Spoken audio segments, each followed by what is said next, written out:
What's up, guys? Jay, MorninAfterKill, and I'm back here on Destiny.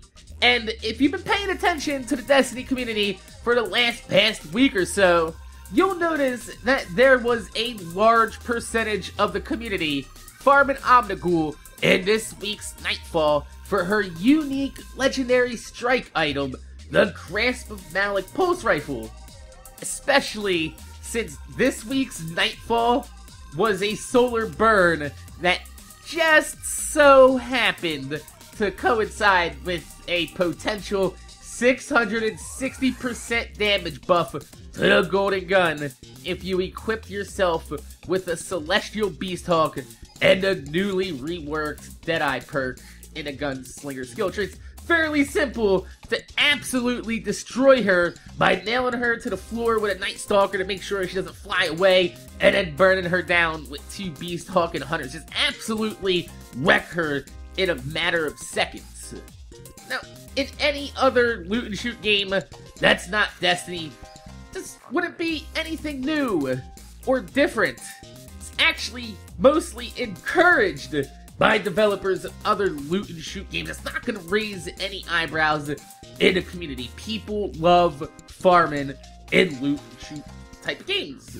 But Destiny is a different beast altogether, because every time the community has found a way to farm in Destiny, Bungie has done everything in their power to either slow down or stop your farming altogether.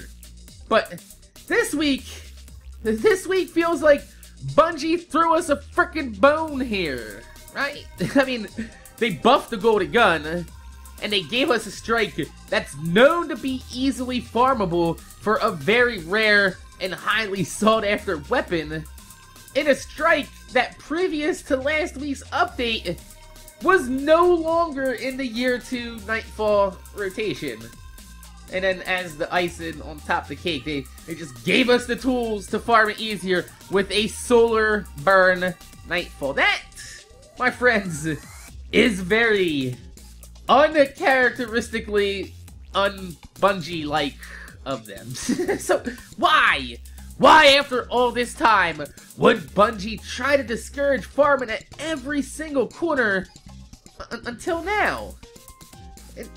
That's because I'm fairly certain that Bungie just set the entire community up purposely in an effort to gain more data on the Grasp of Malok. A weapon that, like I said, is very highly sought after, considered one of the best weapons to use in a Year 2 Crucible, but is very rare since farming Omnigul for a Grasp can be a very tiring and tedious effort outside of Nightfall. So how do they solve this?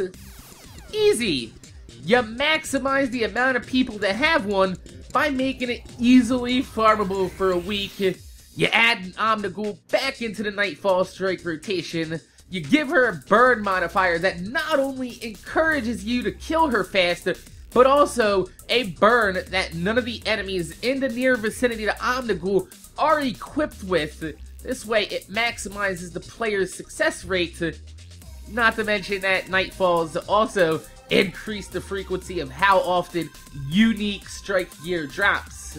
And then you have the kicker to make sure that all those PvP guys that you want using this Grasp of Malok, you make sure they have plenty of time to farm one by intentionally introducing a PvP matchmaking bug to give Bungie a reason to cancel Trials of Osiris and the Iron Banner, all in an attempt to gather more usable data on whether or not the Grasp should be nerfed in PvP or not. This way you get the gun in the hands of as many people as possible, and like I said, you encourage them to use them all week long in PvP activities where power does not matter, where the damage is normalized in regular Crucible activities in an attempt to gather the data they need. Data that's unskewed by light level damage figures in a Trials of Osiris and Iron Banner. This way they intentionally inflate the amount of people that are using this gun for the PvP to see if it actually does need a nerf or if it's in line with their current weapon meta. So, my name is Jay. MorninAfterKill. I want to thank you guys for watching. Make sure you guys rate, comment, subscribe. If you can leave a thumbs up on the video, I'd highly appreciate it because it gives motivation to make more videos for you motherfuckers that watch my motherfucking videos. Tell me in the comment section down below. Do you think that Bungie purposely set up the community to farm Omnigul this week in an attempt to put more grasps in the hands of Guardians to gather data for a potential nerf on the gun in the future? Or do you think the Bungie just kind of fucked up this week? We got a perfect storm of awesomeness and shit being broken was just an unintended side effect of this last update. Tell me in the comment section down below. My name's Jay. MorninAfterKill. Thanks for watching, and I'm gonna see you guys later.